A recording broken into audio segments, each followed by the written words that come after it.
and Research, Your Excellency the Governor of my home county, Mwalimu Kahiga, IT Affairs of the United States, Mark Dillard, Vice Chancellor of this great institution, Professor Kioni, the Semiconductor Technologies Limited Chief Executive Officer and Managing Director, Anthony Githinji, the Member of Parliament for Nyeri Town Constituency, the Honorable Duncan Maina Madenge, other members of Parliament present, STL fraternity, distinguished guests, ladies and gentlemen.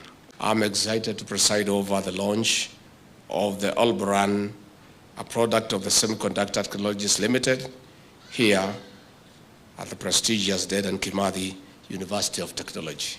This is one of the most advanced semiconductor manufacturing systems designed in Africa. It is a demonstration that we have the potential of leading the continent in all aspects of technology, in driving sustainable development towards the Kenya we want and the Africa we want, where nobody is left behind.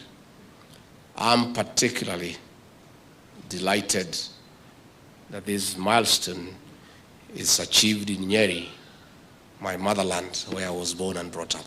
This means that the young people in this region have an added advantage in accessing better technical support if they align their digital startups to this innovation.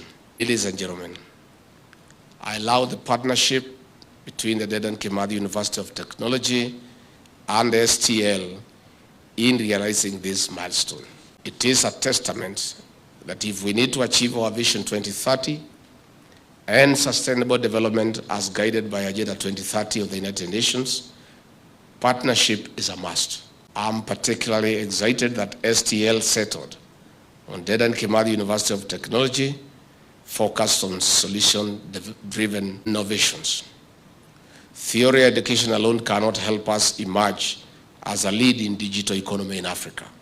We must blend academic work with hands-on professional experience. This can only happen when we allow innovation enterprise, such as STL, to collaborate with our learning institutions. Ladies and gentlemen, it is therefore the reason that I give priority to this launch from the hundreds of invitations that I receive daily.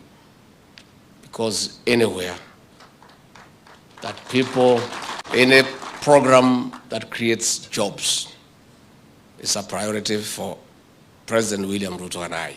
In our pillars of catapulting the country to the next level of development, the Kenya Kwanza administration has identified science and technology as the conveyor belt to delivering our promise.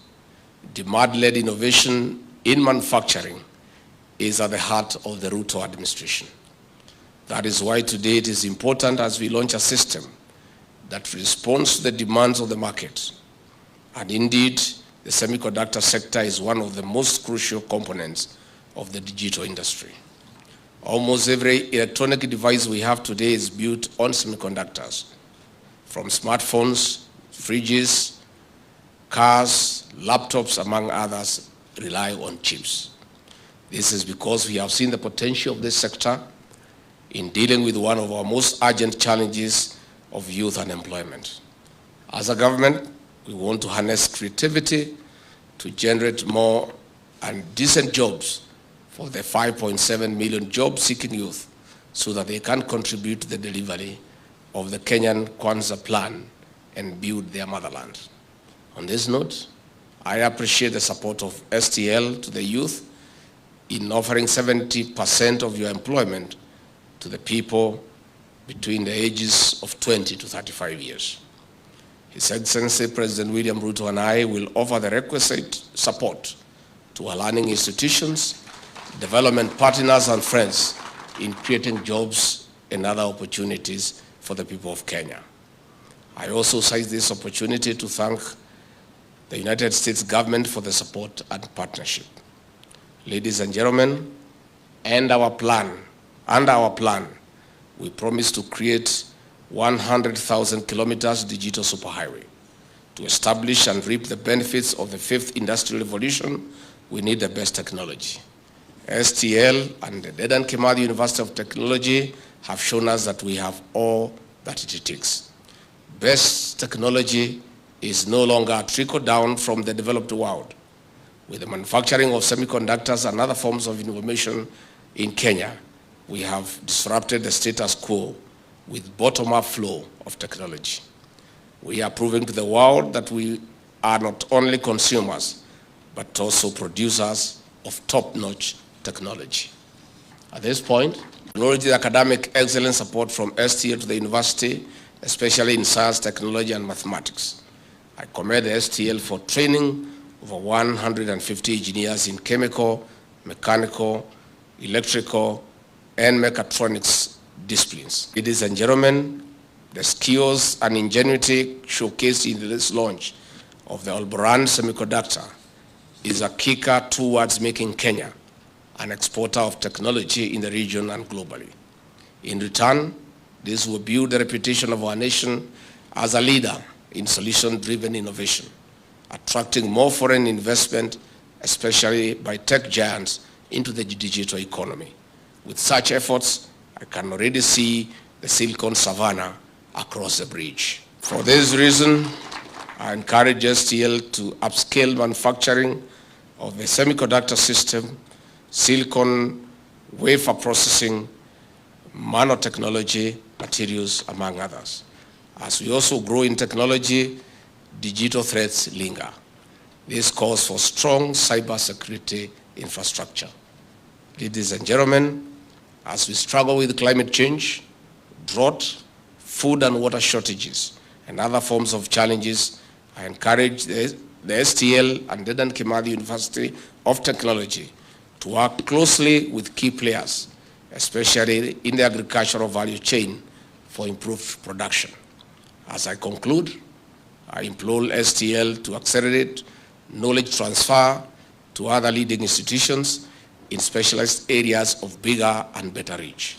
I am aware that your strategic plan envisages expansion to 5 centers in Kenya by 2024 and 3 others regionally by the year 2026.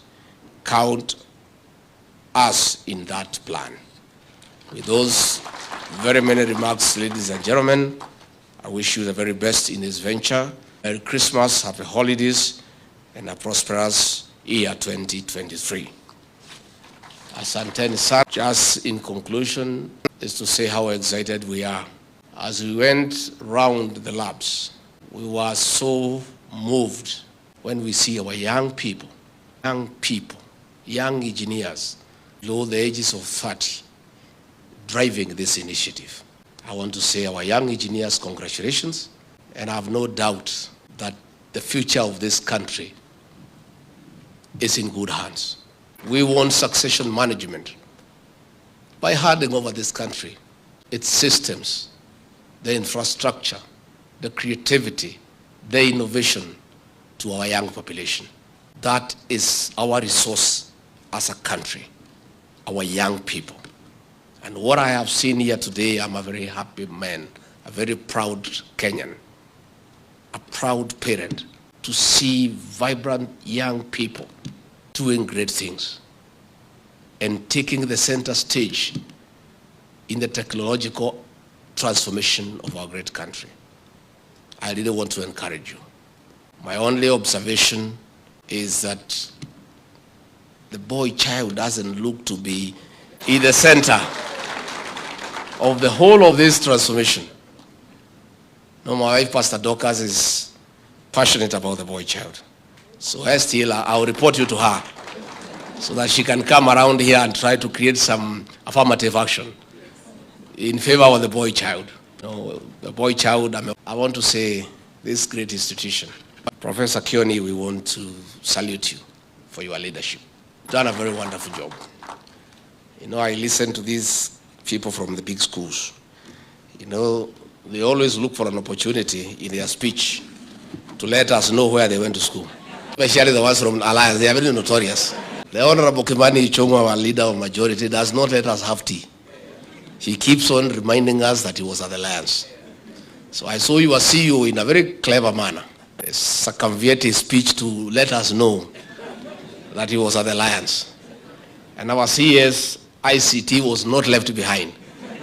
he looked for a way to also let us know that he was in a great Maseno. So that governor leaves me and you in a very difficult situation because of where we went to school. And let me tell you, I also went to a great school. And why is it great? It is great because Professor Kioni, one of the most refined university administrators in this country, a man who has transformed Kimathi University to a great institution in technology and science, went to the same school with me. So you have no doubt I'm also properly learned. You know, Governor, when I was appointed running mate, these social media characters and this media, they were trying to demean me that I am very backward, I am from the village, I don't know anything. Till I appeared on that debate with Mother Karua. And within 90 minutes, they knew that I and Professor Kioni went to the great school called Kenyaga High School. So this guy called Professor Kioni, I want to say today, his leadership of this university to the success story that it is today has not just begun when he's a professor. When we were in Form 1, Kioni, a little boy then, like I, beat us in sciences from day 1 up to Form 4. And you see, if you see Rigathi Gachagua accepting somebody is good, that somebody must be very good. Because I'm also not very poor. And he was doing pure science. He was in Form 4Z. And when we did our Form 4 exam, those days the grading was Division 1, 2, 3, up to 4.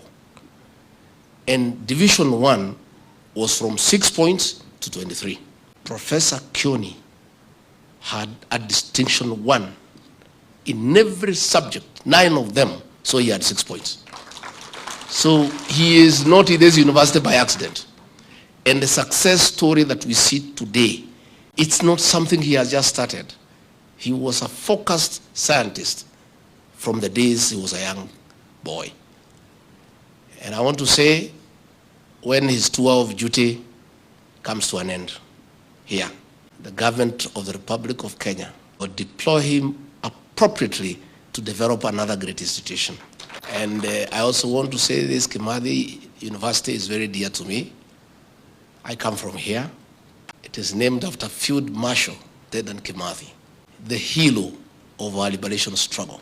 The Field Marshal who led the battle in the Abadeas and Mount Kenya to drive the British colonialists and the Home Guards and the Comereras and the Tukunias out of our land.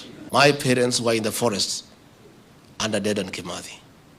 We are very emotional about this institution, that it is named after Field Marshal Dedan Kimathi. So we want to say, even when Professor Kioni's tour of duty is over and we need to change guard, we'll make sure that the team that will come here will build on what Professor Kioni has built over the years. And this is a great institution for this county. And for me personally, I'm very emotional about it because of our freedom struggle. And you know, the struggle to drive the British colonialists away from this country for taking our land and our freedom started here in Nyeri, between the two mountains, the Aberdare and the Mount Kenya. History has repeated itself. The struggle to liberate the people of Kenya from slavery by a few families started here in Nyeri a few years ago. And this great county of Nyeri is a great land. It is the land of Field Marshal Dedan Kimathi, the land of Stanley Madenge, the land of Field Marshal Muthoni, the land of Professor Wangari Maathai, the land of the best president and economist in this country, the late Mwai Kibaki. As a county, we pride ourselves with producing great minds. And I request the governor of Nyeri and the elected leaders to work hard and keep our name high in this country. Work hard. And I say, this Thursday, we'll be burying another great man from this county, the late Honorable Eliud Matuamai, The man, as executive director of ICDC, oversaw the transformation of entrepreneurship from the white colonialists to indigenous Kenyans. The man who was member of parliament for Madeira for 15 years.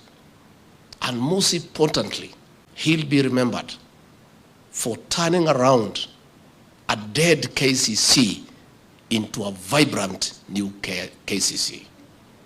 That is a man from this county. And I keep on telling people, and I dare say, when you want good workers in this country, come here. When the late Mzee Jomo Kenyatta in his last years, and he was struggling with the age and health, but nobody knew he was struggling. He had strong people from this county behind him. The late Mwai Kibaki was Minister for Economic Planning and Finance. Duncan Degwa was the governor of the Central Bank. Yudmatu Amai was executive director of ICDC. Ine Karundi was the MD of East African Rivers and Harbors. Ignatius Derry was the director of CID. Stephen Mwangi Mureithi was the deputy director of the Special Branch. Saya Mwai Madenge was the PC Rift Valley. Liud Mahehu was the PC Coast. And many others, strong bureaucrats and technocrats from Nyeri around Mzee Jomo Kenyatta. And he succeeded. I want to ask the people from this great county of Nyeri, those of you, I included, who have been given a privilege by President William Ruto, please, let us not let him down. Let us hold the name of this great county high by working hard, being focused, and making sure we are efficient. We have been given from this county a deputy president. We have been given 2 principal secretaries, and more is coming. Those of you who will be identified by President William Ruto to assist him in the management of the affairs of this country from this county where I'm born and brought up. Please let us not let down the president. Let us not let down the people of Nyeri. Just the way the people of Nyeri succeeded in the 70s in assisting Mzee Jomo Kenyatta, those of us who will be given an opportunity by President William Ruto to help him in the management of the affairs of this country, let us stay true to the spirit of Nyeri, of brave, courageous, efficient men and women to drive our national agenda. So Professor Kion, we are proud of you, very proud of you. And I want to thank the University Council. They have done a tremendous job to hold this institution high. And I want to urge every person, not just in this county, but across the whole country, those of us who have been given a privilege to serve, to give it our all, to give it our all for the sake of our country. Because an opportunity arises once in a lifetime. And when you are given that opportunity, you do what you have to do. Our young engineers, we are proud of you. We are proud of you. I'm very happy. And I have told the Vice Chancellor, I'll create time when I'm just around without all this madoido, because I'm a local guy here. Nikatie pale nyumbani mguu, nipitie hapa chaka tu nikuje. So that we look around what is happening and I get more interested because I'm fascinated by the capacity that has been developed in this great institute. Hayo mengi sana, ningetakia nyinyi Christmas jema. We ask our officers in the national government, the RIC is here, the county commissioner and our police commanders, please make all the arrangements and make sure these guys have a very peaceful Christmas. Wale watu wachache wa kuharibu morokote hawa yote muwafungie mpaka tutoke Christmas, so that they can allow these people to enjoy in peace. You know, we only have 1% that is troublesome, just one, and that 1% can create hell for everybody. So I want to urge our officers of security, there's no Christmas for you, unfortunately, but that is your job, you look for it. As we enjoy, and the rest of Kenyans enjoy, to make sure that we enjoy. That is your job description, especially during this Christmas festive season. These are watu ya Nyeri do wakati ya Christmas. Tusikunjwa sana kidogo tu. hata kama lazima ukunywe 2-3 uende nyumbani. Hii maneno ya kutoka jioni mpaka kesho yake, hiyo is not healthy. So let's have a nice time. Let's be peaceful. Let everybody allow others to enjoy Christmas. Even the petty thieves, wale pickpockets na nini, hata hao waende wapumzike. You know, everything must have a break. Si hata hao wapumzike. They can take a holiday also from what they do. Unajua ubaya hata hii pickpockets na wengine wanakaza mimi na president wanasema hata tuliwaambia kazi ni kazi. But we did not mean that hiyo kazi hiyo. We meant this one. This one of developing technology, this one of borrowing money from the hustler fund and making sure that you reinvest it. And by the way, we are doing well. As of this morning, Kenyans have borrowed 9.4 billion and they have paid back 2.6 billion. So, and it is not much, but when you borrow repeatedly, it's a lot of money. Borrow the 1,000, invest, pay back, borrow another one, invest, pay back. That is why we told those Azimio characters, they were telling people to borrow and not to pay. That is retrogressive thinking. You know, a whole senator elected by the people. And himself, he is borrowing at 3% for his mortgage. And he is paying from his salary. How can you tell people who vote for you not to borrow? Because they would like these people to remain poor so that they remain their slaves to be misused when elections come. I want to ask our people to ignore the retrogressive call by the Azimio characters not to pay money they have borrowed from the hustler fund. Please borrow and pay, and borrow again and again. And the way that system is working, the more you borrow and pay, you build your credit rating. So you start with 500, you pay, they go to 800, you pay, up to 50,000. And if you don't pay, that is it. You'll never borrow again. And I don't think that 2,000 you are being told by Azimio fellows not to pay will change your life. It will change your life by borrowing all the time. And we want our people to borrow up to 50,000. So please, let us utilize the Hustler Fund. It's a creative intervention in our business because the problem has been lack of affordable credit to people who have no collateral, those who have no title deeds, those who have no logbooks. That has been the problem. We now have a money you can borrow up to 50,000 without a logbook, without a title deed, and that is what has been lacking for this country. So as I'm in Nyeri here, my home county, I would like to ask the people of this great county to make full use of the Hustler Fund, borrow money and do business, and keep on borrowing and paying, keep on borrowing and paying, and keep on building your stock, keep on expanding your business, so that in another 2-3 years, you are 10 times where you were before that one. Finally, I bring you greetings from the President of the Republic of Kenya, the one and only Dr. William Samoei Ruto. Asanteni sana. May God bless you and bless you abundantly. Asanteni sana.